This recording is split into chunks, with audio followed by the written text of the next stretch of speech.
Hello Rohan, welcome to electrical engineering skills. आज के session में हम लोग MPSC assistant engineer electrical mains paper 2 का डिटेल सॉल्यूशन देखने वाले।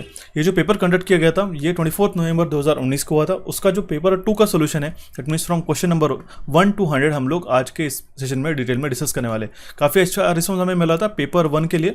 आपको सारे जो हमारे प्रीवियस सेशन थे हमने काफ़ी दिनों पहले इसको ऑलरेडी अपलोड करके रखे थे। देखिए पेपर 1 का हम लोग पार्ट में हमने इसको डिस्कस किया था। देखिए पार्ट 1 में 20 क्वेश्चन थे, part 2 then part 3 then 4 then हमने कुछ महीनों के बाद में हमने इसका जो पार्ट 5 था ये डिटेल में हमने एक्सप्लेन किया था। काफ़ी अच्छा हमें इसका रिस्पांस मिला है। उसी के अकॉर्डिंगली हम लोग आज के सेशन में पार्ट 2 को डिस्कस करने वाले। दैट मीन्स जो पेपर 2 था, ठीक है, उसका हम लोग डिटेल सोल्यूशन देखने वाले। ये स्टूडेंट्स, ये जो सेशन है उन स्टूडेंट्स को देखना चाहिए जो इस साल एमपीएससी के लिए भी प्रिपेयर कर रहे हो और बाकी स्टेट लेवल के एग्जामिनेशन के, जैसे कि असिस्टेंट इंजीनियर का एग्जामिनेशन हो गया रिसेंट में जो वहाँ ट्रांसफर आ चुका है, उनके लिए भी काफ़ी ज़्यादा फायदेमंद रहने वाला। काफ़ी अच्छे लेवल ऑफ क्वेश्चन इन्होंने पूछ लिए थे। ठीक है, तो अभी हम लोग हमारे इस सेशन को कंटिन्यू करते हैं। एक चीज़ आपको मैं बताना चाहूँगा, अगर आप महाट्रांसको के लिए प्रिपेयर कर रहे होंगे गाइस, तो क्वांटिटेटिव एप्टीट्यूड और मराठी व्याकरण का जो एक हमारा एक सेशन है ऑलरेडी अपलोड हो चुका है हमारे कोचिफा चैनल के ऊपर, उसको आप जाके जरूर चेकआउट कीजिएगा। और अगर आपको मराठी व्याकरण का डिटेल कोर्स चाहिए होगा तो सिर्फ 99 रुपीज़ में अभी 5 जून तक ये हमारा कोर्स जो है अभी तक अवेलेबल है। आप इसको जाके डेफिनेटली ज्वाइन कीजिएगा। एक कोर्स के अंदर आपका जो बैच है हमारी continued according to the date हमने इसको बाइफरकेट करके रखा है। इसका 1 ईयर का वैलिडिटी है और आपको सारा जो मराठी व्याकरण है एक इसमें समझ में आ जाएगा। दैट मीन्स फ्रॉम वर्ण से लेके आपके जो क्वेश्चन रहेंगे, ठीक है, लाइक सारे जो भी इंपॉर्टेंट पार्ट्स, इंपॉर्टेंट आपके जो व्याकरण के टॉपिक्स है वो आपको सारे एक इसमें समझ में आ जाएंगे। इसके लिए आपको कूपन कोड लगाना होगा फ्लैट 50, ठीक है, फ्लैट 50। इस कूपन कोड लगाने के बाद आपको सिर्फ ये 99 रुपीज़ में आपको हमारे एप्लीकेशन के ऊपर मिल जाएगा। कोचिफाई के एप्लीकेशन के ऊपर अवेलेबल है, इसको डेफिनेटली जाके चेकआउट कीजिएगा। 1 साल तक इसका आपका वैलिडिटी रहने वाला है। ठीक है, जो भी स्टूडेंट महाट्रांसको के लिए प्रिपेयर कर होंगे उनके लिए काफ़ी ज़्यादा फायदेमंद रहने वाला है। ठीक है, और स्पेसिफिकली एमपीएससी के लिए भी इसको ध्यान में रखते हुए आपको इस कोर्स को हमने डिज़ाइन किया, तो इसको जरूर ज्वाइन कीजिएगा। 5 जून तक इसका ये कोर्स जो है कि हमारा ये जो बैच है कंप्लीट हो जाएगा। उसके बाद आप उसको कितने भी बार रिपीटेडली जाके देख सकते हो। उसमें ई बुक जो आप उससे रिवीजन भी कर सकते हो। साथ साथ आपको एक चीज़ बताना चाहता हूँ, आपको नहीं अगर महाट्रांसको के लिए अगर प्रिपेयर करोगे पर्टिकुलरली और एमपीएससी के लिए भी प्रिपेयर करोगे तो टॉपिक वाइज जो क्वेश्चंस बनते हैं ट्रांसमिशन एंड डिस्ट्रीब्यूशन इस टॉपिक से विद टेबल्स और चार्ट के साथ में हमने ये कोर्स अपलोड करके रखा है। काफ़ी सारे स्टूडेंट ने इसको ऑलरेडी ज्वाइन कर लिया। ठीक है, अगर आपने ज्वाइन नहीं किया तो उसको JEE 50 इस कूपन कोड को लगा के आप इसको ज्वाइन कर सकते हो। काफ़ी फायदेमंद रहने वाला है। दोनों भी एप्लीकेशंस की लिंक आपको डिस्क्रिप्शन बॉक्स में मिल जाएंगे। दोनों भी एप्लीकेशन को डाउनलोड कीजिएगा। मराठी और नॉन टेक्निकल के लिए आप हमारा कोचिफाई चैनल ज्वाइन कर सकते हो और इलेक्ट्रिकल इंजीनियरिंग एमसीक्यूज आप टेक्निकल के लिए फॉलो कर सकते हो। ठीक है, 4-in-1 वाला भी कोर्स वहाँ पे अवेलेबल है, लेकिन I would definitely recommend you to join the transmission and distribution course. अभी हम लोग हमारे क्वेश्चन की ओर बढ़ते। कोई भी क्वेरी आते हैं तो मुझे हेल्प बॉक्स में आप कमेंट बॉक्स में कमेंट कर सकते हो। ठीक है, देखते हैं अभी हमारा सबसे पहला क्वेश्चन। काफ़ी इंपॉर्टेंट क्वेश्चन है, धीरे से समझाऊंगा मैं और कहीं भी आपको स्किप नहीं करना है। ठीक, पहला क्वेश्चन क्या है, एट विच पावर फैक्टर इस डीजी सेट रेटेड है ना किलोवाट। ठीक है, कौन से पावर फैक्टर के डीजल जनरेटर सेट जो रहता है, ठीक है, वो हमारा रेट किया जाता है। तो उसका करेक्ट आंसर आता है हमारा ऑप्शन बी विच इज़ 0.8। ठीक है, 0.8 क्यों रहता है? ठीक है, जो जनरेटर सेट रहते हैं वो KVA में रहते हैं। ठीक है, KVA में रहते हैं। ठीक है, एट 0.8 पावर फैक्टर लैगिंग। ठीक है, ये क्या कहते हैं हमारा 0.8 ये जो पावर फैक्टर है, ठीक है, ये हमारा लोड पावर फैक्टर नहीं है। ठीक है, ये हमारा नॉमिनल पावर फैक्टर है। ठीक है, जो हम लोग कैलकुलेट करेंगे किलोवाट आउटपुट। ठीक है, जनरली हमारे पास जो जनरेटर सेट रहते हैं हमारे KVA में मेंशन किया रहता है। ठीक है, KVA में, बट ये पावर फैक्टर क्यों है हमने यहाँ पे मेंशन किया? आपको इसको देख के आप फर्स्ट टाइम अगर आप देख रहे होंगे कि डीजी सेट्स किलोवाट में, ठीक है, जो उसका पावर फैक्टर रहता है उसका किलोवाट में किस तरीके से कन्वर्जन करते हैं, तो उसका जो 0.8 पावर फैक्टर कंसिडर करके इसको हम लोग ये इसका कैलकुलेशन किलोवाट में निकालते हैं। इसलिए इसका करेक्ट आंसर आ जाएगा option B. That means it is nominal power factor use to calculate the kilowatt output of an engine in of a engine. ठीक है, और जो हम लोग पावर सप्लाई करते हैं मेनली पर्टिकुलर जो KVA आउटपुट रहता है हमारा उसके लिए, तो ये 0.8 आपको ध्यान में रखना होगा। 1 आपको कंसिडर नहीं करना है। ठीक है, जनरली वो KVA में रहता है, लेकिन 0.8 पावर फैक्टर है हमारा, इसको हम लोग कंसिडर करते हैं डीजल जनरेटर सेट का। ऑप्शन बी इस क्वेश्चन का करेक्ट आंसर आ जाएगा। ठीक है, देखते हैं अभी हमारा नेक्स्ट क्वेश्चन, क्वेश्चन नंबर 2।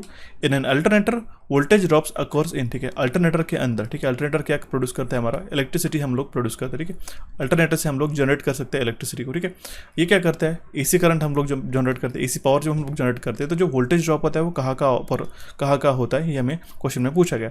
तो जनरली वो होता है सबसे पहले तो, ठीक है, आर्मेचर रेजिस्टेंस में, ठीक है, लीकेज रिएक्टेंस और आर्मेचर रिएक्टेंस में। ठीक है, ये तीनों भी इंपॉर्टेंट है, ध्यान में रखना होगा। सिर्फ आर्मेचर रेजिस्टेंस का गलत आंसर आ जाएगा, आर्मेचर रेजिस्टेंस और लीकेज रिएक्टेंस भी गलत आ जाएगा। ठीक है, और अर्थ कनेक्शन में नहीं होता है। ठीक है, यहाँ पे भी ये ऑप्शन स्किप करना होगा। ठीक है, ये दोनों ऑप्शन अगर स्किप कर देते तो थर्ड ऑप्शन भी अगर स्किप कर सकते थे, तो इसलिए इसका करेक्ट आंसर आपका मार्क हो जाता था option C, that is armature resistance, leakage reactance and armature reactance. That means इन दो पैरामीटर वोल्टेज ड्रॉप हमारा होता है। ऑप्शन सी इस क्वेश्चन का करेक्ट आंसर आ जाएगा। देखते हुए हमारा next question, overloading permitted in a DG set is about. ठीक है, डीजी सेट में जो भी ओवरलोडिंग रहता है वो कितना परमिट किया जाता है, कितने परसेंट और कितने टाइम के लिए। ठीक है, यहाँ पे हमारे परसेंटेज भी बताया गया और हमारा कितना टाइम है, ठीक है, वो भी यहाँ पे मेंशन किया गया है। जो डीजल इंजन्स रहते हैं वो डिज़ाइन किए जाते हैं कितने परसेंट ओवरलोड कैपेसिटी के साथ, 10% ओवरलोड वो सहन कर सकता है। ठीक है, और उसका कितने टाइम के लिए रहता है वो, ठीक है, 1 आवर। ठीक है,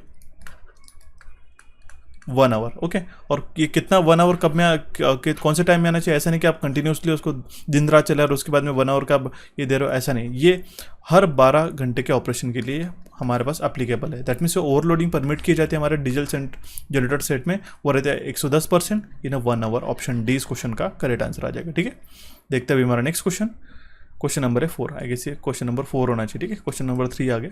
the power factor of an alternator depends upon, जो अल्टरनेटर का पावर फैक्टर है वो किसके ऊपर डिपेंड करता है। इसमें काफ़ी सारे स्टूडेंट्स कंफ्यूज हो सकते हैं। ठीक है, load, speed of rotor, core losses या फिर आर्मेचर लॉसेज। काफ़ी सिंपल सा आंसर है, जो पावर फैक्टर डिपेंड करता है हमारे अल्टरनेटर का वो लोड के ऊपर उसके डिपेंड करता है। ओके, ऑप्शन ए इस क्वेश्चन का करेक्ट आंसर आ जाता है। नेक्स्ट क्वेश्चन इस क्वेश्चन नंबर है 5। ISO 3046 part 5 establishes that general requirement for DG set is what. ठीक है, ISO 3046 पार्ट 5 के अंतर्गत जो हमारा जनरल रिक्वायरमेंट रहता है डीजी सेट की, उसमें क्या रहता है, ठीक है, is a torsional vibration. Option A इस क्वेश्चन का करेक्ट आंसर है। ठीक है, पार्ट 5 में जो है वो टॉर्शनल वाइब्रेशन आता है। पार्ट 1 में क्या आता है, declaration of power, fuel and lubricating oil. Part 2 में जो आता है हमारे पास में टेस्ट मेथड्स रहती है। पार्ट 3 में जो आता है हमारे पास में टेस्ट मेजरमेंट रहता है। पार्ट 4 में था हमारे पास स्पीड गवर्निंग रहता है। पार्ट 6 में ओवर स्पीड रहता है और पार्ट 7 में जो रहता है हमारे पास में कोड बताए जाते हैं इंजन पावर के लिए। ठीक है, तो जो ISO 3046 पार्ट 5 में part 5 establishes that the general requirement for DG set is the torsional vibration. Okay, option A इस क्वेश्चन का करेक्ट आंसर आ जाएगा। देखते हुए हमारा नेक्स्ट क्वेश्चन, क्वेश्चन नंबर है 6। The frequency of a voltage generated in alternator depends upon. ठीक है, अल्टरनेटर से क्वेश्चंस पूछे गए। अगर आपको अल्टरनेटर और पढ़ना होगा तो टॉप 50 क्वेश्चंस का हमने एक सेट बना के रखा है गोल्डन MCQ करके। ठीक है, तो आप इसको जाके जरूर चेकआउट कीजिएगा, उससे आपको काफ़ी ज़्यादा फायदा रहेगा। अल्टरनेटर के लिए स्पेसिफिक मैंने क्वेश्चंस मेंशन करके रखे with important tables and chart. Question क्या पूछा गया, जो फ्रीक्वेंसी रहेगा वोल्टेज जहाँ से जनरेट हो जाएगा। ठीक है, जो फ्रीक्वेंसी से वोल्टेज जनरेट होगा हमारा, ठीक है, अल्टरनेटर में, वो किसके ऊपर डिपेंड करता है, वो डिपेंड करता है हमारे पास नंबर ऑफ पोल्स और रोटेटिव स्पीड के ऊपर। ठीक है, एन दैट मीन्स हम लोग किस तरीके से लिखते हैं, 120 इंटू F/P। NS जो सिंक्रोनस स्पीड रहता है, लेकिन जो रिलेटिवली हमारे स्पीड रहता है हम लोग उसको N रोटेटिंग स्पीड कंसिडर करते हैं। ठीक है, NR जिसका वैल्यू रहता है। ठीक है, 120 F/P। ये F क्या हो गया, ये हो गया हमारा फ्रीक्वेंसी, P हो गया हमारे नंबर ऑफ पोल्स। तो यहाँ पे बोला गया कि जो नंबर ऑफ पोल्स और रोटेटिव स्पीड पे, दैट मीन्स रोटेशनल स्पीड पे डिपेंड करता है फ्रीक्वेंसी। ठीक है, फ्रीक्वेंसी ऑफ वोल्टेज जनरेट की। ओके, हम लोग ऐसा कह सकते हैं, ये फॉर्मूला से हम लोग कंसिडर कर लेंगे। दैट मीन्स जो आउटपुट फ्रीक्वेंसी रहेगा अल्टरनेटर का वो डिसाइड किया जाएगा 2 फैक्टर से। कौन से, एक तो उसकी स्पीड, रोटर की स्पीड, और दूसरा है हमारा number of poles. Correct, option C इस क्वेश्चन का करेक्ट आंसर आ जाएगा। Next question is which insulation class is suitable for DG set. DG set से क्वेश्चन काफी पूछे गए। ठीक है, कौन सा इंसुलेशन क्लास सुटेबल है हमारे डीजी सेट के लिए, तो वो है हमारे पास में F या फिर उससे ज़्यादा, F और हायर की ये क्लास हम लोग इंसुलेशन क्लास ये यूज़ कर सकते हैं। इसका जो टेम्परेचर ये रहता है हमारे पास, ठीक है, वो रहता है 155 degree centigrade and above. Okay, ये ध्यान में रखना होगा। इसमें हमारे पास में माइका आता है, एस्बेस्टॉस आता है, ठीक है, ग्लास फाइबर भी आता है। ओके, जिसका जो मिनिमम टेम्परेचर बियरिंग कैपेबिलिटी होना चाहिए 155 डिग्री सेंटीग्रेड। ठीक है, आपको एक क्वेश्चन बता रहा हूँ, कौन से इंसुलेशन क्लास अवेलेबल। ठीक है, मैंने आपको एक ट्रिक के माध्यम से बताया था। ठीक है, और उसका टेम्परेचर जो है वो भी मैंने आपको मेंशन किया था। मुझे कमेंट बॉक्स में कमेंट करिएगा जरूर। देखते हैं हमारा नेक्स्ट क्वेश्चन है, 2 identical alternators having impedances Z1 and Z2 are connected in a parallel produces E1 and E2। ठीक है, 2 आइडेंटिकल अल्टरनेटर्स है हमारे पास। ये अल्टरनेटर 1 हो गया, ठीक है, और ये अल्टरनेटर 2 हो गया। उसके इंपेडेंसेस है Z1 एंड Z2। ठीक है, ये कनेक्टेड किए गए पैरेलल में और ये प्रोड्यूस का क्या रहे E1 एंड E2 रिस्पेक्टिवली। और उसका as their individual induced EMF, induced EMF हमारे E1 and E2। If the no load is connected to the alternator, कोई भी लोड हमारा कनेक्टेड नहीं है यहाँ पे। ठीक है, तो उस केस में जो सर्कुलेटिंग करंट फ्लो होगा सर्किट के अंदर, वो करंट किस तरीके से हम लोग पता कर पाएंगे। जो सर्कुलेटिंग करंट फ्लो होगा गाइस, उसको हम लोग निकाल पाएंगे by formula E1 minus E2 divided bye Z1 plus Z2। यहाँ पे जो इम्पिडेंसेस है इट विल गेट एडेड, ये आपको ध्यान में रखना होगा। ये माइनस वाले तो दो ऑप्शन आप एलिमिनेट कर पाओगे, ठीक है। यहाँ पे इसका जो फर्स्ट ऑप्शन में क्यों गलत हो जाएगा, ठीक है। देखिए हम लोग ऑप्शन वैलिड कौन से रहेंगे, सेकंड और थर्ड, ठीक है, सेकंड एंड फोर्थ। तब देखिए यहाँ पे जो फोर्थ ऑप्शन यहाँ पे एलिमिनेट क्यों हो जाएगा, क्योंकि यहाँ पे प्लस साइन गया है, ठीक है। यहाँ पे प्लस नहीं होगा, जो सर्कुलेटिंग करंट है वो दोनों का डिफरेंस रहेगा, इन दोनों के डिफरेंस का ही हमारा करंट जो रहेगा वही सर्कुलेटिंग करंट रहेगा, इसलिए इसका ऑप्शन हम लोग जो मार्क कर पाएंगे, ठीक है। दैट मीन्स हमारा ऑप्शन डी भी यहाँ पे गलत हो जाएगा, ऑप्शन बी इस क्वेश्चन का करेक्ट आंसर हो जाएगा। That means difference in E one -E2 divided by addition of their impedances. Okay, next question is dash are simple heat exchangers for imparting additional energy to steam for a given pressure. ये एक जो super heater है, ये super heater है वो हमारे simple heat exchanger है, वो यूज़ करते हैं for imparting the additional heat energy to the steam for given pressure. Okay, simple है गाइस, ध्यान में रखना होगा। थोड़ा सा इन्होंने जो लैंग्वेज यूज़ की, आपको पता है सुपर हीटर कहाँ पे यूज होता है, थर्मल पावर स्टेशन के अंदर उसका यूज़ क्या होता है, ठीक है, सुपर हीट करने के लिए। ओके, ये कन्वर्ट करता है हमारे सैचुरेटेड स्टीम, ठीक है, सैचुरेटेड स्टीम जो रहती है हमारे पास, ठीक है, या फिर हम लोग कहेंगे वेट स्टीम, ठीक है, इसको क्या करता है सुपर हीटेड, ठीक है, सुपर हीटेड स्टीम में कन्वर्ट करता है, सुपर हीटेड, या फिर हम लोग कहेंगे ड्राई स्टीम के अंदर, ठीक है। ये हमारा सिंपल हीट एक्सचेंजर है, ठीक है। ऑप्शन ए इस क्वेश्चन का करेक्ट आंसर है। सिर्फ यहाँ पे जो लैंग्वेज पूछा गया है थोड़ा डिफिकल्ट है, अगर आप जे लेवल के एग्जामिनेशन में पूछते हो तो सुपर हीटर का लैंग्वेज हम लोग दूसरा यूज़ करते हैं, लेकिन आपको इस तरीके से भी क्वेश्चन ध्यान में रखने रहते हैं। ओके, इस केस में आप लोग गलत आंसर मार्क करके आने के काफ़ी ज़्यादा चांसेस रहते हैं। ओके, सो देखते हुए हमारा next question, question number 10। Question क्या कह रहा है हमारे पास में, steam dash is a device in which exhaust steam from engine and turbines is connected condensed and the air and other non convertible gases are removed in a continuous process. यहाँ पे क्या पूछा गया, स्टीम कहते हैं, steam super heaters जो रहता है एक हमारे साथ डिवाइस है जहाँ के जिसमें क्या रहता है, एग्जॉस्ट स्टीम जो रहती है फ्रॉम इंजन एंड टर्बाइंस वो कंडेंस की जाती है, और दैट मीन्स और जो एयर या फिर बाकी हमारे नॉन कन्वर्टेबल गैसेस के रहते हैं उसमें से वो रिमूव किए जाते हैं उस ठीक है, वो उसी कंटिन्यूस प्रोसेस में से। चाहे अगर आप सिंगल वन लाइन आप पढ़ोगे तो समझ में आ जाएगा। दैट मीन्स स्टीम कंडेंसर्स क्या है हमारे पास में, स्टीम कंडेंसर एक डिवाइस है which the exhaust steam from the engine and the turbines is condensed and the air and other non-convertible gases are removed in a continuous process। continuous process के तहत जो एयर और बाकी हमारे non convertible gases है उसको निकालता है, ठीक है, और वो जो हमारी एग्जॉस्ट स्टीम रहती है हमारे इंजन और टर्बाइन से वो कंडेंस करता है, ठीक है। ऑप्शन सी इस क्वेश्चन का करेक्ट आंसर आ जाएगा, स्टीम कंडेंसर इसका करेक्ट आंसर है, ऑप्शन सी इसका करेक्ट आंसर आ जाएगा। देखिए इसको क्या, आपको एक चीज़ बता दूँ, अगर आप मेंस के लिए प्रिपेयर करेंगे तो you should read the question, ठीक है, आपको समझना है कि क्वेश्चन में क्या बोला गया है। हालांकि इसका जो फंडामेंटल क्वेश्चन मैं अगर आपको बना के बताऊंगा तो आपको काफ़ी सिंपल समझ में आएगा इन चारों ऑप्शंस को लेके, सुपर हीटर, इकोनोमाइजर, कंडेंसर। इसी जो लाइंस को, इसी आपको इंग्लिश के जो आप हमारे पास सेंटेंसेस बताया गया, इसको मैं कन्वर्ट करके बताऊंगा तो आपको काफ़ी इजीली आप मार्क कर पाओगे कि इसका आंसर कंडेंसर करके, लेकिन आपको सिर्फ ये लाइंस को समझ के आपको समझना रहता है कि क्वेश्चन का करेक्ट आंसर क्या है करके, ठीक है। तो ध्यान में रखना होगा, ऑप्शन सी इस क्वेश्चन का करेक्ट आंसर आ जाएगा। नेक्स्ट क्वेश्चन है हमारे पास में, hydraulic power of a pump is what, ठीक है। हाइड्रोलिक पावर जो रहता है पंप का उसको हम लोग किस तरीके से डिफाइन करते हैं, एक प्रोपोर्शनल है हमारे पास में to the density of fluid. Option A इस क्वेश्चन का करेक्ट आंसर जाएगा, ठीक है। हाइड्रोलिक पावर को हम लोग किस तरीके से एक्सप्रेस कर सकते हैं, pH is equal to Q multiplied by H multiplied by rho into g, ठीक है। मैं हर एक टर्म का आपको एक्सप्लेनेशन समझा देता हूँ। क्यू क्या होता है हमारे पास में, क्यू है हमारे पास फ्लो किस में हम लोग मेजर करते हैं, मीटर क्यूब, ठीक है, मीटर क्यूब पर सेकंड में, ठीक है। एच क्या है हमारे पास में, एच है हमारे पास में total head in a meter, ठीक है। रो क्या होता है हमारे पास में, डेंसिटी रहते हैं किलोग्राम पर मीटर क्यूब, ठीक है, किलोग्राम पर meter cube. And G is what, G is the acceleration due to gravity, उसको हम लोग किस तरह में मेजर करते हैं, मीटर पर सेकंड स्क्वायर, करेक्ट। तो ये हो गया हमारे पास, ये किससे प्रोपोर्शनल है, डेंसिटी ऑफ फ्लूइड पे, विच इज रो, ठीक है। Density of fluid is given as rho. Okay, option हमारा जो है ए इस क्वेश्चन का करेक्ट आंसर आ जाएगा। Hydraulic power of a pump is proportional to the density of fluid, ये आपको पता होना चाहिए, करेक्ट। देखते हैं अभी हमारा next question, in a blower fan reducing the RPM by 10%। Blower fan के अंदर अगर हम लोग आरपीएम को, रिवॉल्यूशन पर मिनट, उसकी जो स्पीड है उसको रिड्यूस करते हैं 10% से, उसके कारण क्या इफेक्ट होगा, उसमें जो हमारे पावर रिक्वायरमेंट है वो रिड्यूस हो जाएंगी बाय 27%, ठीक है। ध्यान में रखना होगा, जो पावर रिक्वायरमेंट है वो डायरेक्टली प्रोपोर्शनल है क्यूब ऑफ स्पीड पे, ठीक है। ब्लोअर फैन के अंदर, ठीक है, 3 कंडीशंस रहती है, जो फ्लो रहता है वो डायरेक्शनली, सबसे पहले तो क्यू जो रहता है वो डायरेक्टली प्रोपोर्शनल है स्पीड से, ये होता है हमारे पास में फ्लो के लिए ध्यान में रखिएगा, ठीक है। अगर आपको प्रेशर आया, जो प्रेशर किससे रिलेट करेगा, ठीक है, वो डायरेक्टली प्रेशर रहेगा स्पीड पे, स्क्वायर ऑफ स्पीड पे, ये हमारा प्रेशर का तीनों भी कंडीशन आपको बता देता हूँ, ठीक है। अगर आपको पावर पूछा गया तो जो पावर रहता है P is directly proportional to the cube of speed, यही पूछा गया था, ठीक है। ये हमारे पास में पावर, तीनों भी कंडीशन ध्यान में रखनी है कि ब्लोअर फैन के अंदर, ठीक है।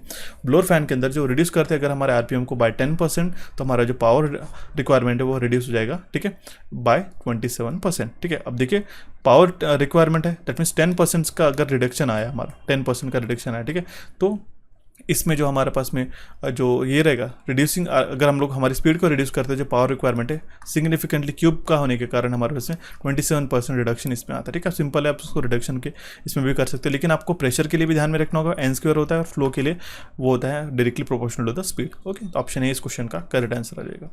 Next question is the main function of a centrifugal pump is what, ठीक है। सेंट्रीफ्यूगल पंप का मेन फंक्शन क्या होता है, to transfer the energy, simple है इसका, ऑप्शन डी इस क्वेश्चन का करेक्ट आंसर है। जो सेंट्रीफ्यूगल पंप रहता है उसका मेन फंक्शन रहता है कि जो एनर्जी इंपार्ट होते हैं फ्लूइड के, ठीक है, बाय सेंट्रीफ्यूगल एक्शन, ठीक है, मूविंग ब्लेड के द्वारा। जो मूविंग ब्लेड रहते हैं सेंट्रीफ्यूगल पंप में इस तरीके से, ठीक है, वो मूविंग ब्लेड के कारण ही हमारे पास जो सेंट्रीफ्यूगल एनर्जी जो है सेंट्रीफ्यूगल एक्शन के द्वारा हमारे पास फ्लूइड का फ्लो होता है, ठीक है, from inner radius to the outer radius, ठीक है। इसलिए क्या करता है, एनर्जी को ट्रांसफर करता है। ऑप्शन डी इस क्वेश्चन का करेक्ट आंसर जाएगा, ट्रांसफर ऑफ स्पीड, प्रेशर और टेम्परेचर नहीं आएगा। Next question is if a motor pump lifts 100 liters of water through a height of 10 meter in 1.5 minutes, then the output power required by the pump will be what, ठीक है। Question काफ़ी detail है, ध्यान से समझिएगा, okay. मैं समझा देता हूँ इसको किस तरीके से हम लोग अटेम्प्ट करेंगे।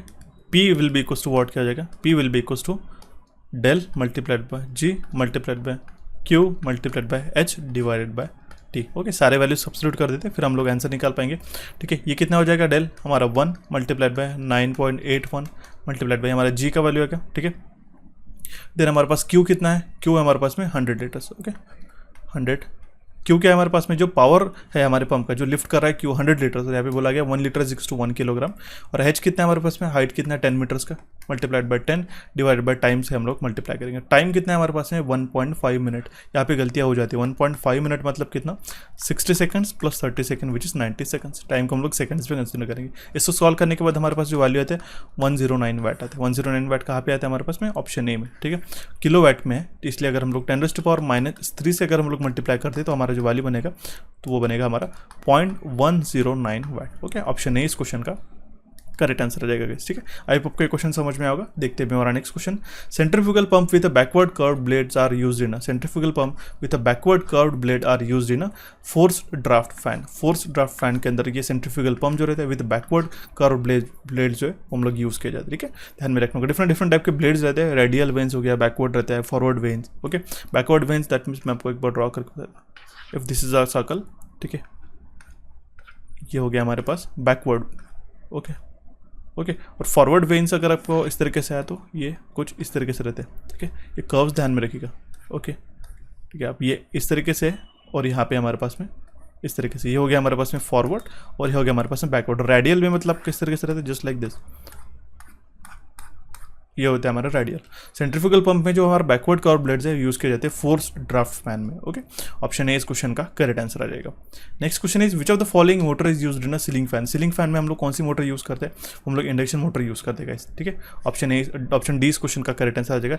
यूनिवर्सल मोटर नहीं, यूनिवर्सल मोटर हम लोग मिक्सेज में यूज करते हैं, सिंक्रोनस मोटर नहीं, और सीरीज मोटर भी हम लोग यूज नहीं करते। बेसिक सा आंसर था option D.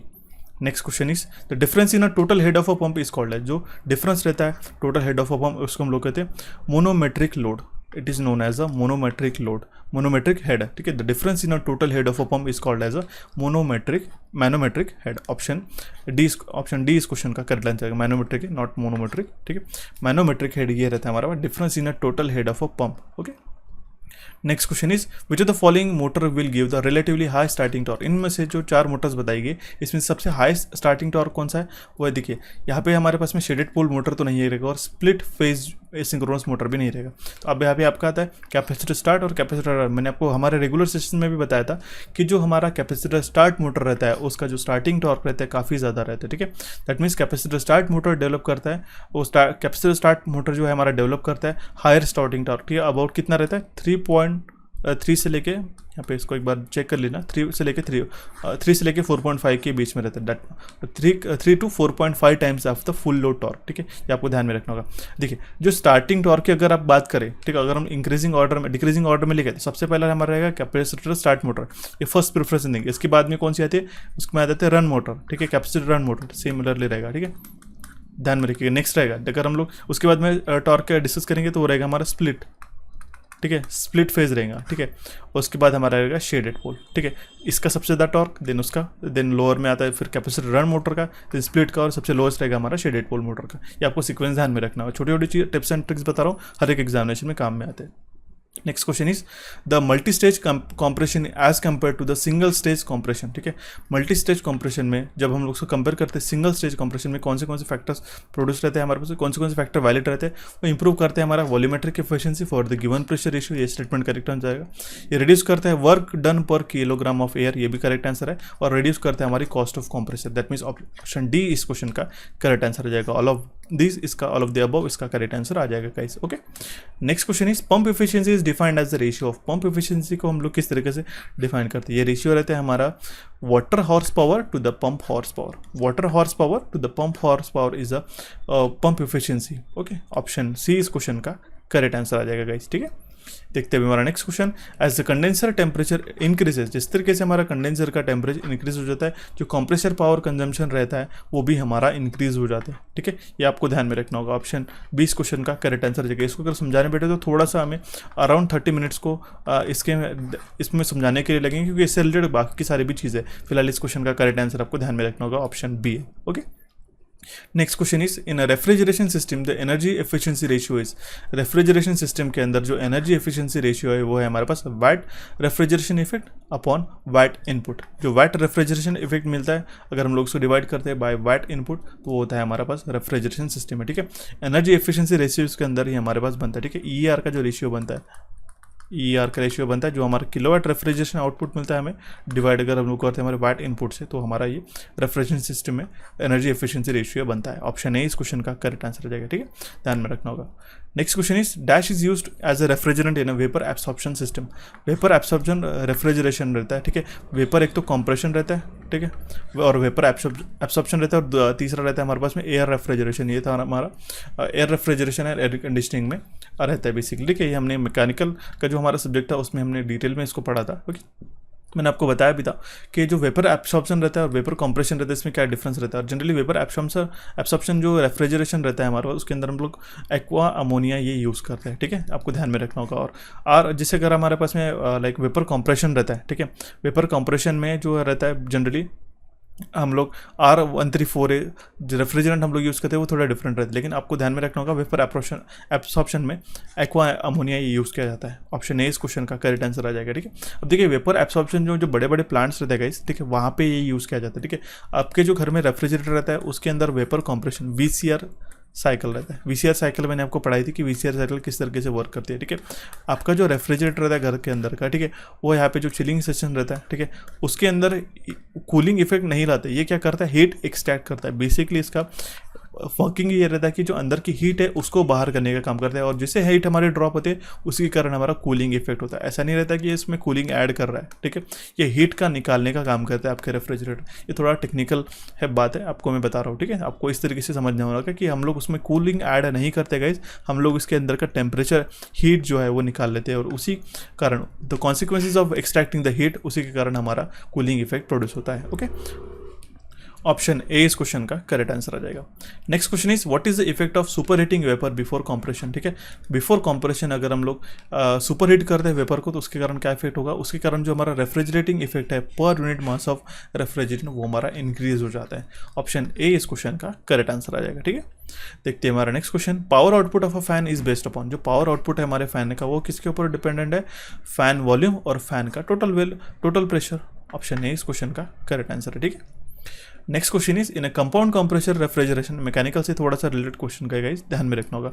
In a compound compressor refrigeration system with intercooling the intermediate pressure P2 and the cooling effect is fixed, is given by P1 is equals to suction और vapour और evaporator pressure and P3 is equals to condenser pressure. ठीक है, उसको किस तरीके से पता करते हैं? ठीक है, जो हमारा वो कंपाउंड कंप्रेशन के अंदर रेफ्रिजरेशन रहता है जहाँ पे हमारा इंटरकूलिंग यूज़ किया जाता है, उस केस में हमारा जो इंटरमीडिएट प्रेशर रहेगा P2 का वैल्यू वो क्या रहेगा, हमें क्वेश्चन में पूछा गया, वो रहेगा गाइस हमारा P2 will be equals to √P1 into P3। Okay, ये आपको ध्यान में रखना होगा। ऑप्शन डी इस क्वेश्चन का करेक्ट आंसर आ जाएगा। ठीक है, देखते हुए हमारा next question, environmental protection agencies were against the use of chlorofluorocarbon refrigerant since they react with. ठीक है, environmental protection agencies advise against the use of chlorofluorocarbon. जो एनवायरमेंटल प्रोटेक्शन एजेंसीज रहती है वो एडवाइस करती है हमें कि हमारे जो क्लोरोफ्लोरोकार्बन्स का रेफ्रिजरेंट्स रहते हैं, उसके बेस्ड रेफ्रिजरेंट्स है, उसको अवॉइड करे, उसका यूज़ ना करे। ठीक है, वो क्यों ऐसा बोलते हैं? क्योंकि वो किसके साथ रिएक्ट करता है, ऐसे क्वेश्चन में पूछा गया। वो रिएक्ट करता है हमारे, सिंपल आंसर है इस ओजोन लेयर। ठीक है, क्लोरोफ्लोरोकार्बन CFC जो है हमारे पास में, जो ओजोन लेयर को काफ़ी ज़्यादा हार्मफुल रहता है, इसलिए जो एनवायरमेंटल प्रोटेक्शन एजेंसीज है वो हमें एडवाइस करते हैं। उसके अकॉर्डिंगली काफ़ी बड़े बड़े लॉज हो चुके हैं क्योंकि हमारे डायरेक्टली ये ओजोन लेयर को अफेक्ट करते हैं। ठीक है, ओजोन लेयर डिप्लीशन का ये काम करता है। ऑप्शन डी इस क्वेश्चन का करेक्ट आंसर आ जाएगा। ठीक है, देखते हैं अभी हमारा next question, HP of house power of a fan blower is proportional to the dash. ठीक है, ये सेम क्वेश्चन पूछा गया था, अभी मैं आपको बताया था कि अगर आपको याद होगा, हॉर्स पावर जो रहता है फैन और ब्लोअर का वो प्रोपोर्शनल रहता है cube of speed. Option C इस क्वेश्चन का करेक्ट आंसर आ जाएगा। ठीक है, फ्लो के लिए मैंने बताया था Q is directly proportional to the N, pressure के लिए बताया था directly proportional to the square of speed, and power के लिए बताया था क्यूब। ठीक है, ऑप्शन सी इस क्वेश्चन का करेक्ट आंसर आ जाएगा। Next question is which of the following motor is used in a house hold refrigerator. House hold refrigerator में आपके घर का जो रेफ्रिजरेटर मैंने अभी बताया था आपको, उसके अंदर कौन सी मोटर यूज़ की जाती है? सबसे मेजर चीज़ क्या रहती है उसके अंदर? कॉम्प्रेसर ही रहता है। ठीक है, कॉम्प्रेसर ही हार्ट है हमारे ये रेफ्रिजरेटर का। ठीक है, उसमें हम कौन सी मोटर यूज़ करते हैं? Single phase induction motor. Okay, next question is which of the following refrigerant has a lowest freezing point. मैंने आपको बताया था गाइस, ये रेफ्रिजरेंट क्या रहता है। ठीक है, काफ़ी सारे जो लोग या फिर हम लोग कह सकते हैं, अगर हम लोग लेमन लैंग्वेज में अगर हम लोग बात करते हैं, कभी भी हम लोग रेफ्रिजरेंट लेने जाते हैं या फिर हमारे घर का रेफ्रिजरेंट ख़राब हो जाता है, ठीक है, उसके अंदर हम लोग क्या करते हैं, जब भी हम लोग टेक्नीशियन को बुलाते हैं वो जो हमें जनरली एडवाइस करता है कि इसके अंदर की गैस खत्म हो चुकी है। ठीक है, गैस, या फिर हम लोग जब भी कार का एयर कंडीशनिंग ख़राब होता है तो उसके अंदर वो हमें एडवाइस करता है कि हमें उसका गैस चेंज करनी है करके। तो it is not a gas, basically it is a refrigerant रहता है गाइस। ठीक है, और वो डिफरेंट टाइप के रेफ्रिजरेंट रहते हैं, जैसे कि R11 हो गया, R12, R202, R717 भी आता है। ठीक है, R143A करके भी आता है, उसके अलग अलग नाम भी है। ठीक है, तो ध्यान में रखना होगा। इसमें से सबसे लोएस्ट फ्रीजिंग पॉइंट की अगर बात करते हैं तो R22 का आता है। ठीक है, वो कौन सा है हमारे पास में? -256 का तक हम लोग इसको अचीव कर सकते हैं। तो ये लोवेस्ट फ्रीजिंग पॉइंट इसका R22 का है। ठीक है, R11 का पूछा गया तो आई गेस ये जो है -168 आता है। R12 जो है, ठीक है, ये -252 आता है, just close to this R22, and R22 तो मैंने अभी आपको बता दिया, ये आता है हमारे पास में -256। और अमोनिया की अगर हम लोग बात करते हैं -107.9 डिग्री तक मतलब लोवेस्ट फ्रीजिंग पॉइंट रह सकता है। ठीक है, आपको करेक्ट आंसर पता होना चाहिए। Next question is grading of a cable means distribution of dielectric material in such a way that the difference between Emax and Emin is what. ठीक है, ग्रेडिंग हम लोग किस तरीके से, जो डायलेक्ट्रिक लॉसेस रहता है हमारे पास में, जो डायलेक्ट्रिक रहता है, ठीक है, वो इस तरीके से सेट करते हैं कि जो हमारा Emax और Emin का डिफरेंस रहेगा वो हमारा रिड्यूस हो जाए। ओके, ऑप्शन ए इस क्वेश्चन का करेक्ट आंसर आ जाएगा। ठीक है, next question is with the ordinary main cable dash is used which does not need additional armoring। ठीक है, ऑर्डिनरी मेन केबल के अंदर क्या यूज़ किया जाता है? हमारे पास एल्यूमिनियम शीथिंग यूज़ की जाती है। ठीक है, मैंने आपको केबल का स्ट्रक्चर भी बताया था कि हमारे पास में जैसे कंडक्टर रहता है। ठीक है,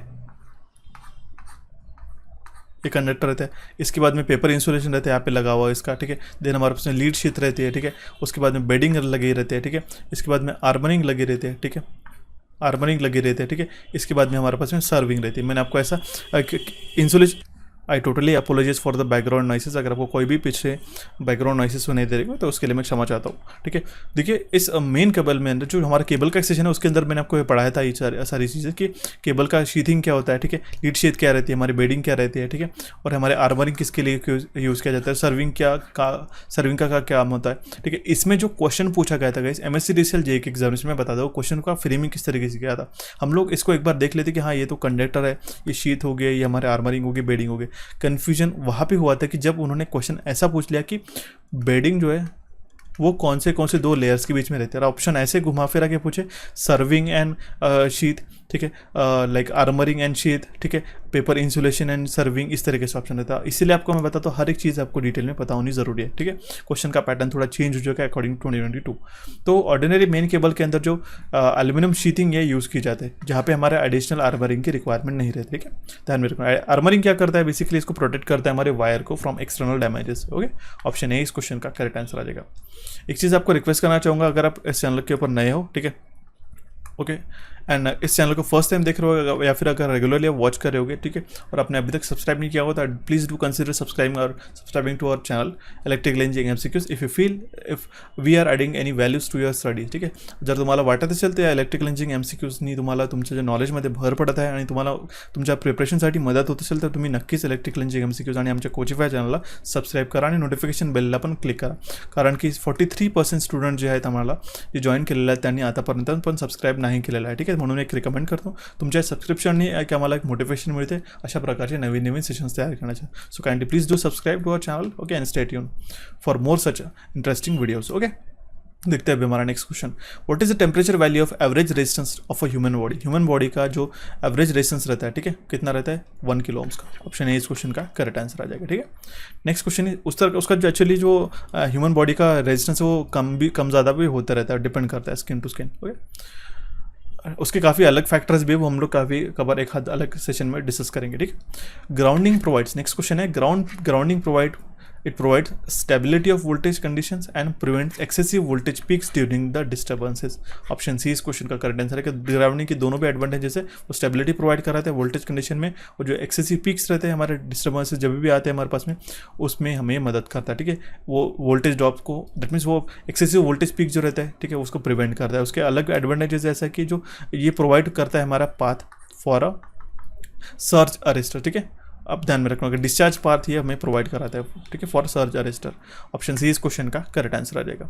next question is which of the following statement are true. इनमें से कौन सा स्टेटमेंट करेक्ट है। पहला स्टेटमेंट है in overhead lines inductance is more predominant whereas the capacitance in the line. Overhead line के अंदर क्या बोला गया है, जो इंडक्टेंसेस है, ठीक है, जो इंडक्टेंस है हमारे पास ओवरहेड लाइन के अंदर, ठीक है, वो काफ़ी प्रीडोमिनेंट है as where as capacitance in the cable. ये स्टेटमेंट हमारा करेक्ट आंसर आ जाएगा, ठीक है, करेक्ट हो जाएगा। नेक्स्ट है ओवरहेड लाइन्स के अंदर कैपेसिटेंस इज मोर प्रीडोमिनेंट, तो ये अगर आपने करेक्ट मार्क कर लिया तो ये गलत हो जाएगा, ठीक है, सिंपली। नेक्स्ट है cost of cable is high as compare to the overhead lines, ठीक है, कॉस्ट ऑफ केबल जो है वो हाई रहती है। जो हम लोग अंडरग्राउंड, ये तो ओवरहेड हो गया, ठीक है, ओवरहेड यहाँ पे अगर हमारा पेड है, ठीक है, जब भी हम लोग अंडरग्राउंड केबलिंग करते हैं, अंडरग्राउंड जो ट्रांसमिशन करते हैं, ठीक है, तो जो केबल की कॉस्ट रहती है वो हमारी ज़्यादा रहती है as compare to the overhead conductors, ठीक है। तो ये स्टेटमेंट हमारा करेक्ट आंसर आ जाएगा। देखिए यहाँ पे जो बोला गया फोर्थ, और उसी से रिलेटेड हमारा फोर्थ ऑप्शन भी एलिमिनेट हो सकता है। That means cost of cable is low, ठीक है, कॉस्ट ऑफ केबल लो होती है क्या, नहीं, कॉस्ट ऑफ केबल उल्टा ज़्यादा होती है और उसकी हमारे पास मैक्सिमम जो ट्रांसफर कैपेबिलिटी है वो भी कम रहती है as compare to the overhead lines. तो हमारा ऑप्शन ए इस क्वेश्चन का करेक्ट आंसर आ जाएगा। Both option A and option C are the valid statement. Okay, देखते हैं हमारा नेक्स्ट क्वेश्चन नंबर है 36। What should be the value of earthing resistance for large power station. Large power station के लिए value of earthing resistance की value पूछी गई है। मैंने आपको क्वेश्चन कवर भी कराया था बाकी एग्जामिनेशन में। लार्ज पावर स्टेशन के लिए 0.5 ओम्स रहता है, ठीक है। अगर आपको मेजर सबस्टेशन है तो उसमें 1 ओम्स का वैल्यू रहता है उसका, ठीक है। स्मॉल सबस्टेशन है तो 2 ओम्स का उसका वैल्यू रहता है, ठीक है। अगर आपके बाकी अदर केसेस में हमारा 8 ओम्स रहता है और हमारे पास अर्थ कंटिन्यूटी रहता है तो 1 ओम्स का इसका वैल्यू रहता है, ठीक है। देखते हुए हमारा नेक्स्ट क्वेश्चन नंबर है 37। Grounding of a substation provides. आपको मैंने अभी सेम क्वेश्चन पे आया था, थोड़ा सा हमने घुमा फिरा के पूछ लिया। ग्राउंडिंग जो है वो क्या प्रोवाइड कराता है, ये प्रोवाइड कराता है हमारे ground connection for a system neutral, discharge path for surge arrester, मैंने जो आपको ये बताया था अभी इसका एडवांटेज, और सेफ्टी फॉर ऑपरेटिंग पर्सन, ठीक है। जो भी उसके ऊपर एक पर्सन इसका टेक्नीशियन या फिर हम लोग कहेंगे इंजीनियर ऑपरेट करेंगे उसकी सेफ्टी प्रोवाइड करने का काम करता है grounding of a substation. Option D इस क्वेश्चन का करेक्ट आंसर आ जाएगा। देखते हैं हमारा नेक्स्ट क्वेश्चन नंबर है 38। क्वेश्चन क्या कह रहा है, in effectively grounded system neutral is directly connected to the ground. Okay, effectively grounded, various type of grounding system, neutral grounding होता है और अलग अलग टाइप की ग्राउंडिंग ये लाइक हमारे पास टाइप्स भी है, बट आपको बता दो इफेक्टिवली ग्राउंडेड सिस्टम के अंदर जो न्यूट्रल है वो डायरेक्टली कनेक्ट किया जाता है to ground without any intentional impedances between neutral and ground, ठीक है। सीधा सीधा डायरेक्टली ग्राउंड किया जाता है। Okay, it is directly grounded. Option A इस क्वेश्चन का करेक्ट आंसर आ जाएगा, ठीक है। और रेजिस्टेंस ग्राउंडिंग के अंदर देखिए मैंने अभी आपको जो बनाया था अभी इस तरीके से, यहाँ पे रेजिस्टेंस कनेक्टेड रहता है, ठीक है, before in between ground and this neutral point. Okay, next question is question number 39, resistance grounding is usually employed for the system. देखिए ये जो मैंने आपको क्वेश्चन पढ़ाया गया इसके पहले का, ठीक है, यहाँ पे जो ग्राउंडिंग बताया और यहाँ पे ये जो सेकंड क्वेश्चन है, इसी तरीके से जो क्वेश्चन मैंने मेंशन कर करके जहाँ पे मैंने अर्थिंग, ठीक है, अर्थिंग से रिलेटेड है, ठीक है, या फिर आपका डिफरेंट जो हमारे पास में जो इंसुलेटर यूज़ करते हैं, ठीक है, या फिर हम लोग उसमें जो एयर ब्रेक सर्किट ब्रेकर्स है, ये सारा जो है ट्रांसमिशन एंड डिस्ट्रीब्यूशन वाले कोर्स में कवर किया है, ठीक है। काफ़ी सारे स्टूडेंट्स को ऑलरेडी ले चुके हैं ज्वाइन करके, उसको एक ही वन शॉट उन्होंने सारे टेबल्स और चार्ट के साथ उनको पढ़ लिया है, ठीक है। अगर आपने नहीं देखा होगा तो प्लीज़ ज्वाइन कीजिएगा, काफ़ी ज़्यादा फायदेमंद रहेगा आपके मेंस के एग्जामिनेशन के लिए भी। ओके, क्वेश्चन क्या पूछा गया, resistance grounding is usually employed for the system operating on the voltages, ठीक है। रेजिस्टेंस ग्राउंडिंग कौन से वोल्टेज लेवल के लिए यूज़ करते हैं, वो हम लोग अबाउ 3.3 kV के लिए यूज़ करते हैं, बट उसका जो मैक्सिमम वैल्यू है वो एक्सीड नहीं करना चाहिए 33 kV के बीच में। ऑप्शन ए इस क्वेश्चन का करेक्ट आंसर आ जाएगा, ठीक है। देखते हैं हमारा next question, question number 40, as the cable length increases, जैसे हमारी केबल लेंथ इंक्रीज हो जाते हैं हमारे पास में क्या इफेक्ट होता है, there is a less insulation resistance and more leakage current, ये हमारा फिनोमेना हो जाता है। इसलिए हम लोग एक केबल के द्वारा जब भी हम लोग इलेक्ट्रिसिटी ट्रांसमिट करते हैं, we have certain limitations of length, okay, कितने लेंथ तक हम लोग उसको ट्रांसमिट कर सकते हैं करके, ठीक है। और एक चीज़ वेरी इंपॉर्टेंट, एक आपको फैक्टर बता दो, काफ़ी सारे स्टूडेंट्स को एक दिक्कत जाती है जब भी वो रेजिस्टेंस निकालने की बात करते हैं, इंसुलेशन रेजिस्टेंस ऑफ केबल, तो वो सीधा R is to rho N/L by ये ऐसा ही मार्क करके आ जाता है, इस ऑप्शन से क्वेश्चन को सॉल्व करता है। लेकिन ये काफ़ी एक ये अप्रोच गलत हो जाता है। इंसुलेशन रेजिस्टेंस किस तरीके से वारी करता है, उसका फॉर्मूला क्या आता है, R is to rho upon 2πL multiplied by natural log of R2 divided by R1, ठीक है। ये होता है हमारा फॉर्मूला। अब इसमें पैरामीटर्स कौन से, ठीक है, let's take this purple colour, okay, that's row. ये रो क्या है हमारे पास में, रेजिस्टिविटी हमारे पास मटेरियल की, एल क्या है, ये हमारी लेंथ हो गई, ठीक है, केबल की। R2 और R1 में कंफ्यूजन नहीं होना है। R2 क्या होता है हमारे पास में, radius of outer layer of a cable, and R1 is a radius of a conductor. ये कंडक्टर हो गया, ये मान लो ये कंडक्टर हो गया, इसका रेडियस है, ठीक है। एंड ये हमारे R2 क्या है, हमारा रेडियस है हमारे पास outer layer of a care. तो आपको ध्यान में रखना होगा इंसुलेशन रेजिस्टेंस जो रहता है वो इन्वर्सली प्रोपोर्शनल रहता है हमारे रेजिस्टेंस के साथ में, ठीक है। जैसे हमारा लेंथ इंक्रीज होगा उस तरीके से इंसुलेशन रेजिस्टेंस हमारा वो कम हो जाएगा, और उसका सिग्निफिकेंट जो ये रहता है हमारा आउटकम रहता है, या फिर हम लोग कहते हैं कॉन्सिक्वेंसेस मतलब होता है उसका परिणाम, ठीक है। उसका परिणाम रहेगा कि हमारा लीकेज करंट भी हमारा बढ़ जाएगा, ठीक है। ऑप्शन ए इस क्वेश्चन का करेक्ट आंसर आ जाएगा। देखते हैं अभी हमारा next question, the neutral of a power system में बी कनेक्टेड टू अर्थ, ठीक है। The neutral of power system में be connected to earth, directly भी कर सकते हैं थ्रू रेजिस्टर्स, या फिर थ्रू हम लोग रिएक्टर भी कर सकते हैं, ठीक है। थ्रू रिएक्टर भी कर सकते हैं, थ्रू रजिस्टर भी कर सकते हैं, या फिर हम लोग डायरेक्टली भी ग्राउंड कर सकते हैं। Any of the above are the methods which are applicable for neutral of the grounding the neutral of a power system to while connecting it to earth, okay.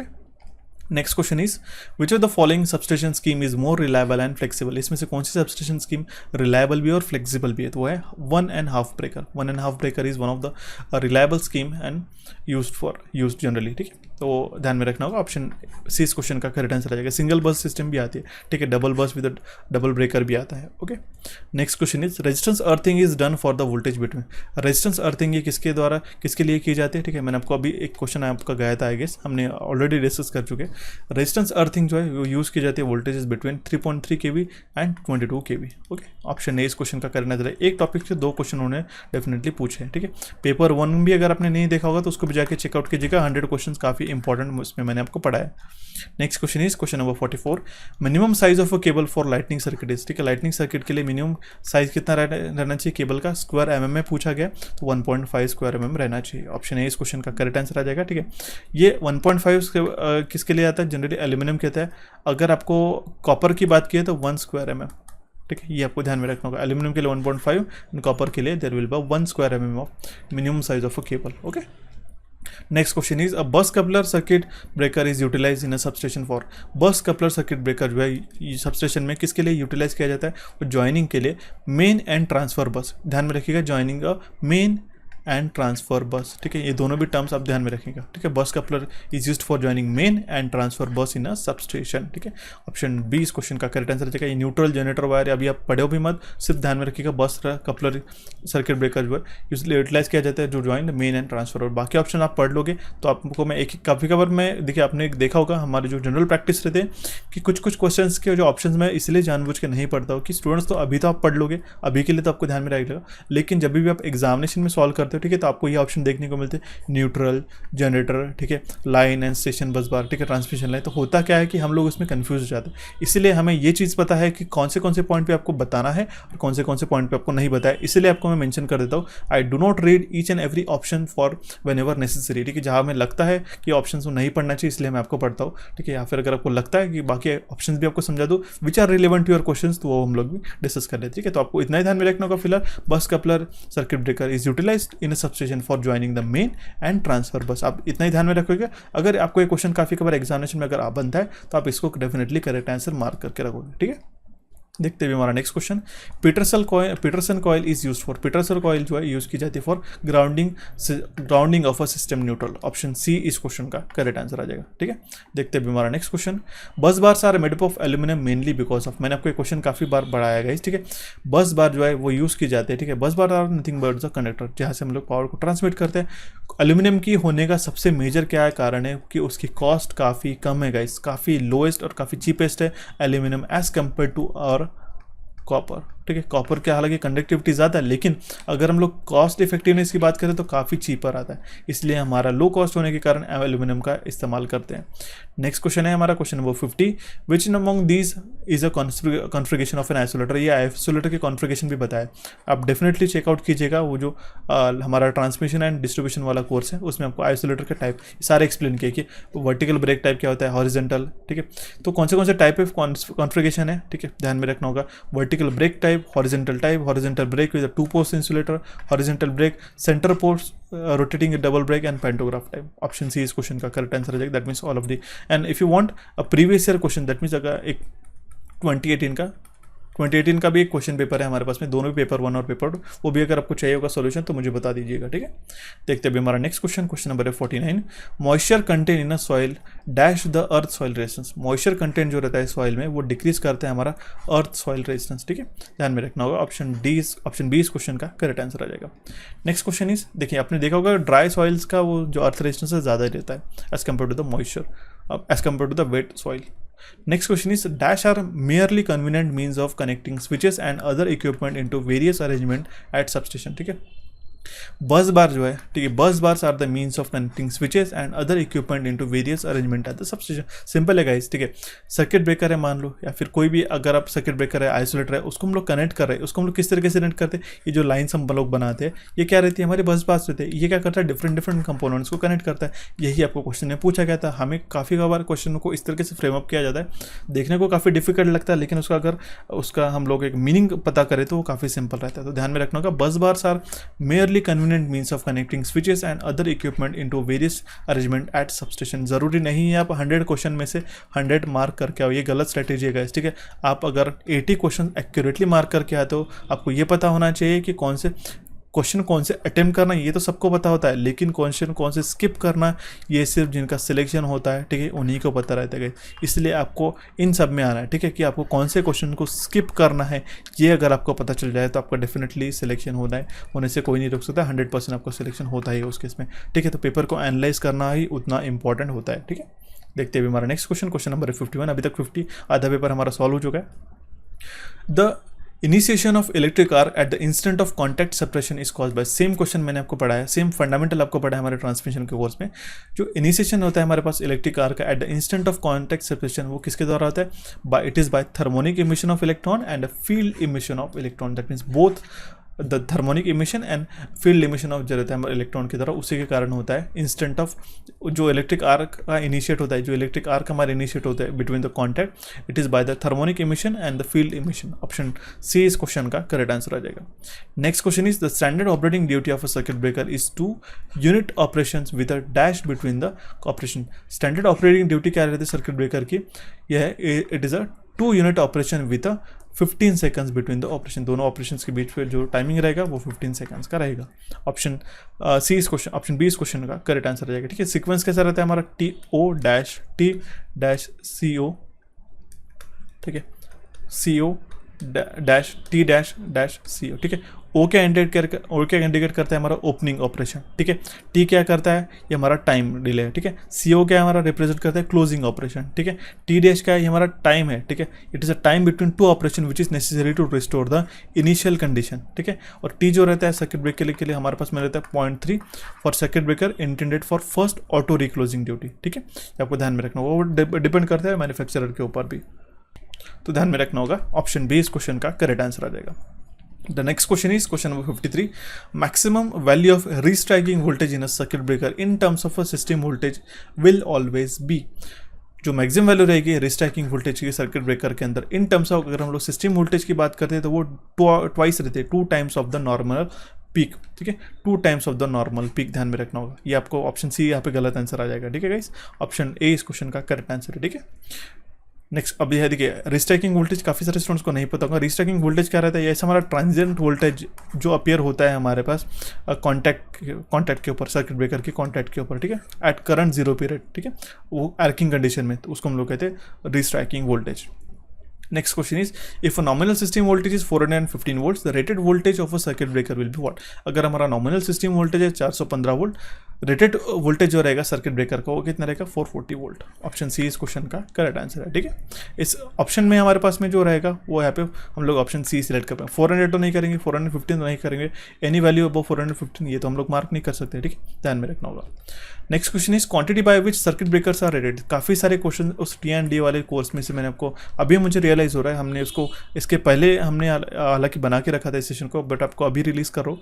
इस सेशन में जो है जो question हम लोग फ्रेमअप कर रहे हैं, अभी हमें रियलाइज़ हो रहा है कि लाइक जो फंडामेंटल्स वहाँ पे हमने डिस्कस किया था उसी से बेसिस पे क्वेश्चन आपको यहाँ पे पूछा रहा है। And if you are definitely preparing for mains, you should definitely check out that, okay. Quantity by which circuit breakers are rated as, ठीक है, उसको हम लोग कहते हैं, वो हम लोग मैक्सिमम वोल्टेज पे डिपेंड करता है, फ्रीक्वेंसी और इंटरप्शन टाइम के ऊपर वो हमारे क्वांटिटी रहेगी सर्किट ब्रेकर की, वो डिपेंड करेगी, ठीक है। ऑल ऑफ दिस इसका करेक्ट आंसर रहेगा, सिंपल है।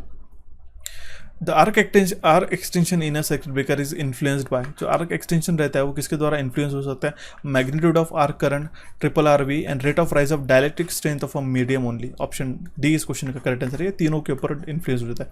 इन्फ्लुएंस होना मतलब क्या होता है, सर्किट ब्रेकर का जो आर्क एक्सटेंशन है उसके कारण इसके ऊपर फर्क पड़ रहा है। कौन से कारणों के द्वारा उसके ऊपर फर्क पड़ रहा है, वो है हमारा पहला कारण कि magnitude of arc current, RRV, ठीक है, rate of rise of restriking voltage जिसको हम लोग कहते हैं, and rate of rise of dielectric strength of medium only. ये भी हमारे तीनों भी फैक्टर रहेंगे। ऑप्शन डी इस क्वेश्चन का करेक्ट आंसर आ जाएगा। Next question is, eight which temperature does aluminium become soft and loses it strength, ठीक है, कौन से टेम्परेचर पे हमारा एल्यूमिनियम जो है सॉफ्ट हो जाता है और उसकी स्ट्रेंथ को लूज कर देता है 160 डिग्री सेंटीग्रेड के ऊपर। ऑप्शन बी इस क्वेश्चन का करेक्ट आंसर आ जाएगा, ठीक है। Next question is, the most severe voltage stress across the circuit breaker for, ठीक है, सबसे सीवियर वोल्टेज स्ट्रेस कौन say that means circuit breaker पे आने वाला सबसे मोस्ट सीवियर वोल्टेज स्ट्रेस कब रहता है, ठीक, कौन से कंडीशन में ऑकर होता है, वो रहता है LLL फॉल्ट में। LLG फॉल्ट में नहीं, only LLL, line to line fault, ठीक है। सबसे ज़्यादा फॉल्ट कौन सा होता है हमारे सिस्टम में, आपको पता है होना, लाइन टू ग्राउंड, ठीक है। एक फेज है, अगर हमारे पास में 3 फेजेस है, R, Y एंड B, ठीक है, R1B and this one there is a neutral, okay. एक क्या होता है, कोई भी एक फेज जो है वो डायरेक्टली शॉर्ट सर्किट हो जाता है हमारे न्यूट्रल के साथ में, तो ये हमारा काफ़ी कॉमन फॉल्ट है, LG फॉल्ट, ठीक है। उसके बाद में सबसे कम होने वाला जो फॉल्ट है वो हमारा LLL, लेकिन ये सबसे सीवियर है सर्किट ब्रेकर के लिए, ओके, ध्यान में रखना होगा, ओके। और जो ऑर्डर रहेगा फ्रीक्वेंसी वो भी आपको पता होना चाहिए, ओके। सो देखते हैं हमारा next question, the value of resistance used for resistance switching with the circuit breaker having a high zero post resistance is typically what है। क्या पूछा गया, हमें ऐसी वैल्यू ऑफ रेजिस्टेंस जो यूज़ की जाती है रेजिस्टेंस स्विचिंग के लिए जहाँ पे हमारा circuit breaker high post zero resistance पर रहेगा, तो इसका करेक्ट आंसर है option D which is B only, okay. This R² upon under root of R² upon L² which will be equals to 1/4 LC, ये इसका करेक्ट आंसर आ जाएगा, ठीक है।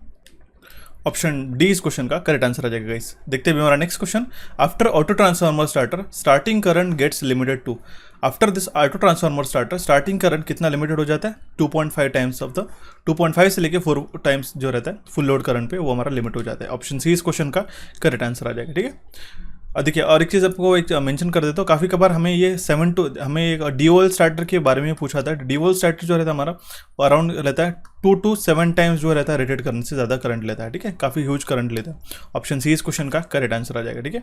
और डीओएल स्टार्टर रेटेड भी रहता है हमारे पास में बिलो 5 किलोवाट के मोटर्स के लिए, okay. It is applicable for that means it is advisable to use DOL starting for a below 5 kilowatt motors, okay. Next question is bias setting for transformer or differential relay cannot avoid maloperation due to.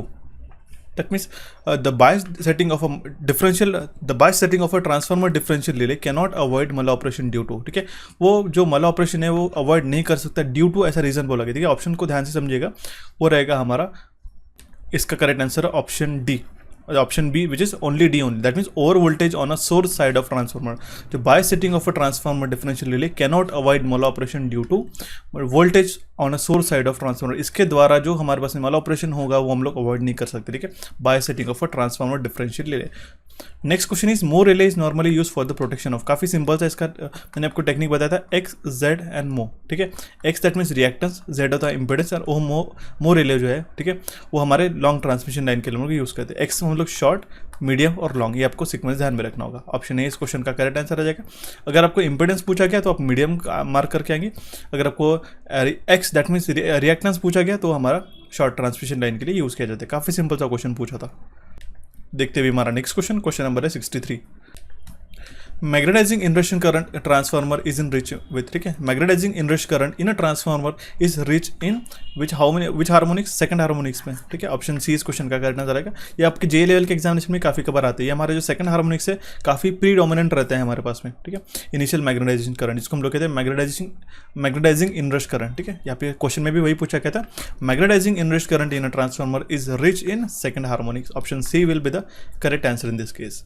Next question is a relay which has no moving parts and performs measurement with a solid state circuit is what, ठीक है। Relay which has no moving part, एक ऐसे relay को कोई भी moving part नहीं रहते और परफॉर्म करते हैं measurement with a solid state circuit is called as a static relay.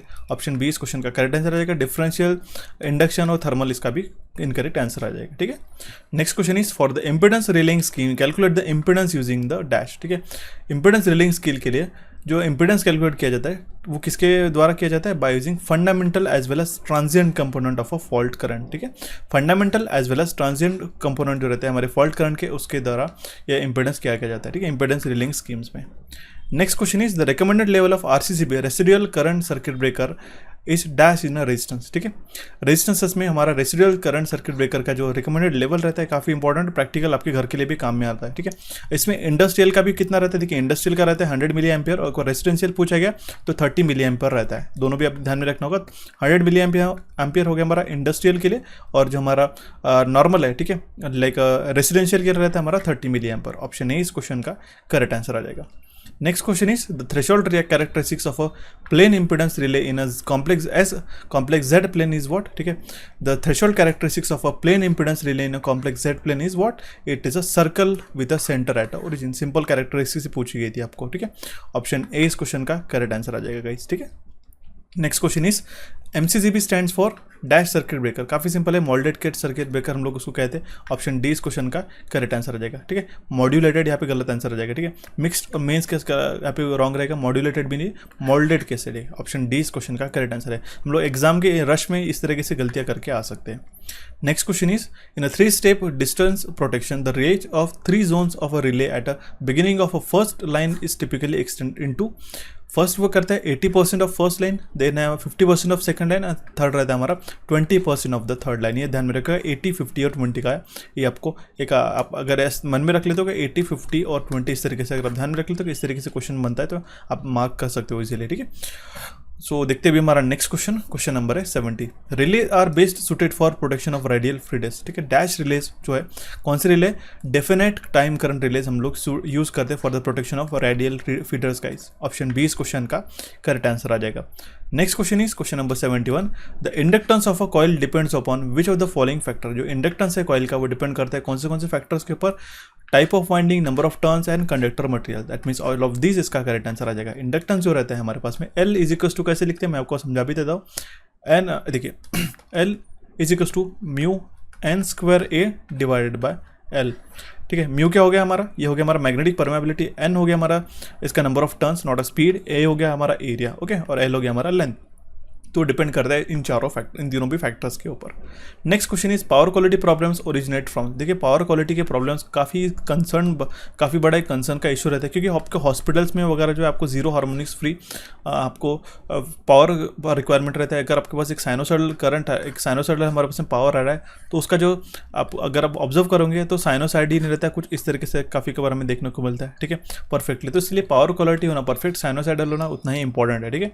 उसके कारण क्या रहता है, उसके कुछ कॉजेस है, उसके कारण है पुअर पावर क्वालिटी के, कि वोल्टेज वेरिएशन होता है, हार्मोनिक्स हो गया, या फिर फ्रीक्वेंसी फ्लक्चुएशन हो गया, सप्लाई इंटरप्शन हो गया, उसके कारण हमारी पावर क्वालिटी वो पुअर हो जाती है। तो उसके जो प्रॉब्लम्स है कहाँ से शुरुआत होती है, वो होती है पावर प्लांट के द्वारा, ट्रांसमिशन सबस्टेशन के द्वारा, या फिर ट्रांसमिशन लाइन, इनमें से कोई भी हो सकता है, या फिर तीनों भी इसके कारण हो सकते हैं। तो ऑप्शन डी इस क्वेश्चन का करेक्ट आंसर आ जाएगा। Next question is voltage distortion limits are specified in IEEE 519, ठीक है। IEEE 519 के अंदर ही हमारा वोल्टेज डिस्टॉर्शन लिमिट है वो स्पेसिफाइड किया गया है, ठीक है। एक आपको मैं टेबल प्रोवाइड करा दूंगा IEEE के द्वारा, ठीक है। IEEE क्या क्या रिकमेंड करते हैं, कौन से हमारे स्पेसिफिकेशन रहता है, जैसे IEEE 519 हो गया, 518 हो गया, 342, इस तरीके से, okay. Next question is which event is a short reduction in RMS voltage between 0.1 to 0.9 per unit for a duration of 0.5 cycle to 1 minute, ठीक है। तो वो हम लोग उसके वोल्टेज सैग कहते हैं, ठीक है। वोल्टेज सैग मतलब क्या होता है, it is short reduction of RMS voltage between 0.1 to 0.9 per unit for a duration of 0.5 cycle to 1 minute guys, ठीक है। ऑप्शन ए इस क्वेश्चन का करेक्ट आंसर आ जाएगा। Next question is load reduction in power system causes, ठीक है। जो load reduction होता है पावर सिस्टम में, उसका क्या कारण है, ठीक है। उसके कारण क्या होता है, उसके कारण स्वेल होता है, वोल्टेज स्वेल और वोल्टेज सैग मैंने आपको समझाया था, ठीक है। ऑप्शन सी इस क्वेश्चन का करेक्ट आंसर आएगा। दोनों भी आपको ध्यान में रखने का, स्वेल होना मतलब बढ़ना और सैग होना दैट मीन्स कम होना, ओके। ऑप्शन सी इस क्वेश्चन का करेक्ट आंसर आ जाएगा। Next question is in EHV UHV system the type of surge diverter use for over voltage protection is what, ठीक है। अल्ट्रा हाई वोल्टेज और ठीक है एक्स्ट्रा हाई वोल्टेज और अल्ट्रा हाई वोल्टेज सिस्टम में जो हम लोग सर्ज डायवर्टर का इस्तेमाल करते हैं ओवर वोल्टेज प्रोटेक्शन के लिए, ये भी हमने डिस्कस किया था, वो हम लोग गैपलेस ZNO अरेस्टर यूज करते हैं, ठीक है। ऑप्शन बी इस क्वेश्चन का करेक्ट आंसर आ जाएगा। Next question is the slope of BH curve at any point is what, ठीक है। The slope of BH curve at any point is known as a permeability. Option A इस question का correct answer है। Permittivity, susceptance और non linear parameter हम लोग directly eliminate कर सकते हो, सिंपल सा क्वेश्चन था। And if you want to study BH curve, ठीक है, BH कर्व इस तरीके से स्ट्रेट लाइन कब आता है, BH कर्व हमारा कर्व किस तरीके से आता है, ठीक है, कोर्सिविटी क्या होती है, ठीक है, रिटेंशन क्या होता है, इसको किस तरीके से समझने के लिए मैंने एक सेशन अपलोड किया था, उसको जाके जरूर चेकआउट कीजिएगा, ठीक है, काफ़ी फायदेमंद रहने वाला है। Next question is instantaneous characteristics of a power system electromagnetic phenomena is given bye typical duration of 0.5 to 30 cycles, 0.5 to 30 cycles इसका करेक्ट आंसर आ जाता है, ओके। ट्रांजिएंट्स में हमारे पास में जो टिपिकल लाइक हमारे पास ड्यूरेशन रहती है, टिपिकल उसको वोल्टेज मैग्नीट्यूड, इसको काफ़ी बड़ा चार्ट है गाइस, लेकिन उसमें से एक उन्होंने क्वेश्चन पूछ लिया था, ठीक है। अगर आपको इस तरीके से वैल्यू वाले बेस्ड क्वेश्चन नहीं आते तो उसको डायरेक्टली स्किप कर सकते हो, ठीक है। देखते हुए हमारा नेक्स्ट क्वेश्चन नंबर है 79। Phase information of UPS is of no use during, ठीक है। Phase information of UPS is of no use during voltage dip, long sags and interruption. और ऑप्शन डी इस क्वेश्चन का करेक्ट आंसर रहेगा। UPS का full form क्या होता है, अनइंटरप्टेबल पावर सप्लाई, ठीक है। Next question is the total demand distortion is expressed in terms of, ठीक है, इसका करेक्ट आंसर आ जाएगा option B. TDD is equal to summation of IN square, ठीक है, summation under root of summation of IN square upon IL multiplied by 100, ये होता है इसका करेक्ट आंसर, ओके। देखते हुए हमारा next question, flat rate tariff is charge on what basis. मैंने ये सेम क्वेश्चन आपको JEE वाले जो क्वेश्चन सेशंस रहते हैं हमारे उसके अंदर समझाया था। जो फ्लैट रेट टैरिफ है हमारे चार्ज किया जाता है कौन से बेसिस के ऊपर, यूनिट कंज्यूम के, जितना हम लोग यूनिट कंज्यूम करेंगे उतने हमारा फ्लैट रेट टैरिफ चार्ज किया जाएगा, ठीक है। ये उसका एक हमारा फीचर भी हम लोग कह सकते हैं। Next question is two part tariff is charge on the basis of, देखिए सेम टैरिफ के ऊपर दो क्वेश्चन पूछे गए थे। टू पार्ट टैरिफ हमारा कौन से बेसिस पे चार्ज किया जाता है, maximum demand and unit consume, maximum demand plus unit consume के ऊपर ये टू पार्ट दोनों पार्ट में चार्ज किया जाता है। उसको किस तरीके से लिखते हैं, रुपीज़ अगर हम लोग लिख पाएंगे, ठीक है, B into kilowatt plus C into kilowatt hour, correct. B क्या होता है हमारा चार्ज ऑफ पर किलोवाट, ठीक है, और C होता है charge of kilowatt hour of energy consume, ठीक है। B होता है हमारा charge of per kilowatt of maximum demand and C होता है हमारा charge of kilowatt per energy per unit of energy consume. Option C इस क्वेश्चन का करेक्ट आंसर आ जाएगा। Next question is ancillary services markets are composed of, ancillary service markets उसके अंदर क्या क्या रहता है, स्पिनिंग रिजर्व्स रहता है, non spinning reserve and operating reserves रहता है। ऑप्शन डी इस क्वेश्चन का करेक्ट आंसर आ जाएगा। ठीक है, ये जो हमारे पास एंसिलरी सर्विसेज मतलब क्या होता है, अगर आपको टर्म समझ में नहीं आएंगे तो ऐसे हमारे पास सर्विसेज जो सपोर्ट करते हैं हमारे डायरेक्टली हमारे इनडायरेक्टली जो हमारे पास सिस्टम के ऑपरेशन को सपोर्ट करता है। ठीक है, तो आपको ये ध्यान में रखना होगा, ऑप्शन डी इस क्वेश्चन का करेक्ट आंसर है। उसके अंदर स्पिनिंग रिजर्व भी आते हैं, नॉन स्पिनिंग रिजर्व भी आते हैं और ऑपरेटिंग रिजर्व्स भी उसके अंदर इंक्लूड हो जाते हैं। Okay, next question is the unit of reactive power is, reactive power का यूनिट क्या है, kVAR। ऑप्शन ए इस क्वेश्चन का करेक्ट आंसर रहेगा। आपको पावर ट्रायंगल पता होगा, ठीक है, इस तरीके से होता है अगर हमारा पावर ट्रायंगल, ये फेज इंपेडेंस एंगल हो गया, हमारा ट्रू पावर पी है। ठीक है, ये हमारा रिएक्टिव पावर जिसको हम लोग VAR में मेजर करते हैं, और ये यहाँ पे हमारा अपेरेंट पावर हो गया, ये इसको हम लोग S से रिप्रेजेंट करते हैं। ठीक है, ये इसको हम लोग मेजर करते हैं VA में, पावर एक्टिव पावर को P में लिखते हैं हम लोग, उसका किस में मेजर करते हैं, तो वैट्स में मेजर करते हैं। ठीक है, ध्यान में रखना होगा, SPQ। ठीक है, ये डिपेंड करते हैं हमारे लोड के ऊपर। Next question is question number 85, power factor, low power factor is usually not due to, low power factor है हमारा किसके कारण नहीं होता है। ठीक है, इनकैंडेशन लैम्प्स के द्वारा नहीं हो सकता। क्यों? क्योंकि इनकैंडेशन लैम्प में जो हमारा एलिमेंट रहता है वो प्योरली रेजिस्टिव रहता है, एंड यू नो कि प्योरली रेजिस्टिव सर्किट का जो पावर फैक्टर रहता है वो हमारा यूनिटी रहता है। ठीक है, क्लोज टू यूनिटी रहता है, दैट मीन्स हम लोग कहते हैं एक परफेक्टली यूनिटी भी रहता है। तो ये लो पावर फैक्टर इसके द्वारा नहीं होता। हालांकि डिस्चार्ज लैम्प, आर्क लैम्प्स और इंडक्शन फर्नासेस के द्वारा तो काफ़ी लो पावर फैक्टर हो जाता है। ठीक है, तो ये तीनों भी रीज़न है, बट कौन सा नहीं है, तो है हमारा option A. Next question is for demand side management the power factor controlling equipment is placed. Demand side management के लिए जो हमारा power that means demand side management में जो हमारा पावर फैक्टर कंट्रोलिंग इक्विपमेंट है कहाँ पे प्लेस किया जाता है, near to the apparatus responsible for low power factor. Okay, option C will be the correct answer in this case. Next question is a synchronous condenser is virtually a dash. एक synchronous condenser एक क्या है, एक हमारा over excited synchronous motor है guys. Option A इस question का correct answer आ जाएगा। देखते हैं हमारा next question, the following type of plant has a highest percentage distribution, highest percentage contribution in the Indian energy scenario. कौन सी टाइप ऑफ प्लांट जो है उसमें हाइस्ट परसेंटेज कॉन्ट्रीब्यूशन है इंडियन एनर्जी सिनेरियो में, तो वो है हमारा कोल। सबसे ज़्यादा कोल आपको अभी रिसेंटली भी अगर हम लोग जून की बात करेंगे तो काफ़ी लो हमारा कोल रिजर्व हो गया है। ठीक है, आपने उसको आपको अपनी इसकी न्यूज़ भी सुनी होगी और आपने देखा भी होगा कि आपको हमारे पास में काफ़ी रेगुलर से ज़्यादा हमें एक पावर कट्स भी देखने को मिल रहे हैं, काफ़ी लो चल रहे हैं हमारे कोल के शॉर्टेज के ऊपर। ठीक है, दैट मीन्स कोल का जो सप्लाई हमारा काफ़ी शॉर्ट में हो रहा है, और यही हमारा काफ़ी मेजर कॉन्ट्रीब्यूटर है लाइक हमारे एनर्जी प्रोडक्शन के लिए। ठीक है, ऑप्शन ए इस क्वेश्चन का करेक्ट आंसर आ जाएगा। Next question is question number 89, maximum demand meter indicate. Maximum demand meter क्या इंडिकेट करता है, kVA रेटिंग इंडिकेट करता है। ओके, ऑप्शन ए इस क्वेश्चन का करेक्ट आंसर आ जाएगा। Next question is B stands for, काफ़ी सिंपल है, bureau of energy efficiency. B stands for bureau of energy efficiency. Next question, अब एक चीज़ आपको बता दूँ, if you want to study central electricity act 2003 I rules, ठीक है, और एक सेशन बताया था IS कोड का। ठीक है, तो IS कोड का आप डेफिनेटली पढ़ के जाइएगा और इंडियन इलेक्ट्रिसिटी रूल पढ़ के जाइएगा if you are preparing for mains examination. ठीक है, इस साल के लिए। ओके, सो देखते हैं हमारा नेक्स्ट क्वेश्चन, क्वेश्चन नंबर है 91, the level of illumination on a surface list depends upon. जो लेवल ऑफ इल्यूमिनेशन रहता है सरफेस के ऊपर को सबसे कम किसके ऊपर डिपेंड करता है, एम्बिएंट टेम्परेचर के ऊपर। ठीक है, हालांकि जो हमारा जो कैंडल पावर रहता है सोर्स का, अगर यहाँ पे बल्ब हमने लगा के रखा है, ठीक है, ये कैंडल पावर कितना है उसके ऊपर डिपेंड करता है। ठीक है, और कितना डिस्टेंस है यहाँ से इसका डिस्टेंस कितना है उसके ऊपर भी डिपेंड करता है, और टाइप ऑफ रिफ्लेक्टर। ठीक है, इसके साइड में जो रिफ्लेक्टर लगा रहता है वो ग्लास का जो, ठीक है, मिरर टाइप का इफेक्ट आता है, उसके ऊपर भी डिपेंड करता है तो कितना एल्यूमिनेशन हमें दिख रहा है। लेकिन टेम्परेचर के ऊपर डिपेंड करता है क्या, सराउंडिंग नहीं। ऑप्शन ए इस क्वेश्चन का करेक्ट आंसर क्या। लिस्ट डिपेंड करता नहीं है, अब लिस्ट क्यों बोला जाता है, देखिए ये इंग्लिश लैंग्वेज में ही ऐसी चीज़ें रहती है, list depends upon, that means वो डिपेंड तो कर रहा है लेकिन काफ़ी कम उसका जो परसेंटेज हम लोग कह सकते हैं। ठीक है, टेम्परेचर के ऊपर है करके, तो इसलिए इसका करेक्ट आंसर है ऑप्शन ए। देखते हैं हमारा next question, the luminous efficiency of high pressure mercury vapour lamps ranges from. Luminous efficiency जो है HP high pressure mercury vapour lamp का कितना रेंज करता है, 30 से 40 ल्यूमेंस पर वैट। ठीक है, ध्यान में रखना होगा। इसमें आपको carbon filament, osmium, tantalum, tungsten, carbon, flame, neon, sodium, mercury, fluorescent, incandescent, ऐसे डिफरेंट टाइप के लैम्प्स की लैम्प एफिशिएंसी भी आती है। उसका मैंने एक रेगुलर सेशन दिया था, उसको आप जाके फॉलो कीजिएगा, उसमें आपको सारी एफिशिएंसी पता चल जाएगी। तो ऑप्शन ए इस क्वेश्चन का करेक्ट आंसर आ जाएगा। Next question is incandescent lamps are dash affected by input voltage. Incandescent lamp जो है वो इनपुट वोल्टेज से काफ़ी ज़्यादा अफेक्ट होते हैं, strongly affected by input voltage का। ऑप्शन बी इस क्वेश्चन का करेक्ट आंसर आ जाएगा। Okay, next question is the elimination level in a public area should be around 50 lux, ठीक है। आपको जो वर्क में रहता है, ठीक है, that means office work classes में वगैरह हमारा कितना रहता है, वो रहता है हमारे पास 250 वगैरह। सुपर मार्केट में वगैरह आपने देखा होगा काफ़ी हाई चमचमाती वहाँ पे रोशनी रहती है, एलिमिनेशन लेवल काफ़ी ज़्यादा रहता है, ठीक है। प्रिसीजन वर्क के लिए भी हमें काफ़ी ज़्यादा लगता है, ओके। अगर हमारे पास पब्लिक एरिया है, ठीक है, उसमें हमारा 20 से लेकर 50 लक्स हमारा रहता है। अब लक्स का यूनिट क्या है, लुमेन पर मीटर स्क्वायर, ठीक है, इसका अल्टरनेट यूनिट है ऑप्शन, इसी को हम लोग कहते हैं लक्स। ऑप्शन बी इस क्वेश्चन का करेक्ट आंसर आ जाएगा।